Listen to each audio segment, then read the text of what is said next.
So, Paul, Cava, restaurant chain Cava went public this week. Speculative frenzy ensued. What is going on? Can you make sense of this for us?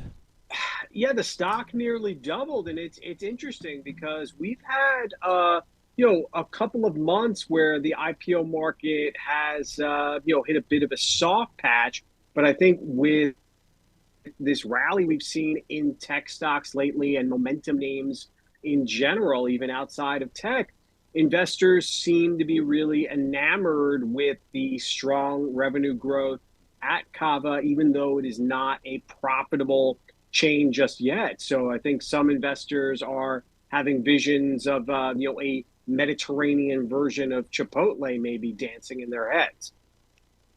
Paul, is there any AI angle they could play here? Maybe an AI designed PETA?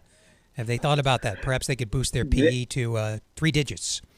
Well, to have a PE, they'd have to have E, You which have to they have don't an E. yet. It's, But it's infinity, right? So they yes, make. yes, indeed. But yeah, I mean, obviously, Cava, like most restaurant chains, and we've seen this with Chipotle, digital is a huge growth area. Whether or not we ever get to AI, I kid. I kid. telling us, I know, but whether or not we ever get an AI angle with a restaurant chain, I think remains to be seen. But this is definitely a company that is going to need to leverage mobile technology, much like Chipotle, in order to remain successful. So, what does this say about the IPO market? Is this the thaw we've all been looking for, or is this a It, flash in the pan?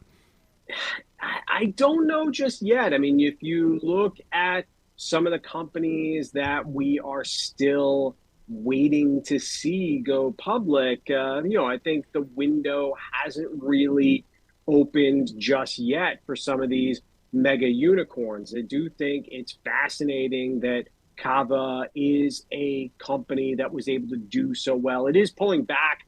At last check, it was down almost 15% this morning. So Hmm. I think definitely, maybe there was a little too much froth because again, even though revenue is growing dramatically and there are going to be the inevitable comparisons to Chipotle, I take a look back and remember Sweetgreen when it went public. There was a lot of hype about the fast casual salad craze, and Sweetgreen stock hasn't really been that great of a performer in the past couple of years following that IPO. So it's very easy to say Cava is to Mediterranean what Chipotle is to Mexican, but I'm not so sure we can go that far just yet.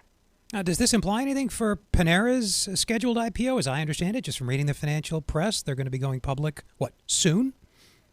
Yeah, I mean Panera. Yeah, remember Panera was public and then was taken private. Yeah, I public again. think Thank you. that we could see more fast casual chains and more restaurant chains potentially go public if the market remains this healthy. I think that's the big question as we head into the mid-year Mm. point of 2023. It's been a very strong year for tech and momentum names. But the Fed has hinted that more rate hikes could still be coming. The inflation battle isn't over just yet. Is that finally going to put a dent into consumer spending? I mean, look at how Kroger, the big grocery store chain, their numbers weren't all that great. Now maybe people are shifting and buying more from places like Cava and Mm. Chipotle and not shopping as much, or it could just be that inflation is finally starting to really put a dent into consumers' wallets, and Hmm. they're going to inevitably maybe spend less on, somewhat pricey. I mean, neither Chipotle or Cava are cheap meals. Cava, to its No. credit, has been able to keep their price hikes relatively low, but inflation does mean higher prices across the board anytime you go out to eat. Yeah, consumers keep surprising us to the upside. Paul LaMonica, great insight. Thank you as always. Thanks a lot. Have a great weekend. You too. Happy Father's Day to everyone out there. Take care. Thanks, Paul.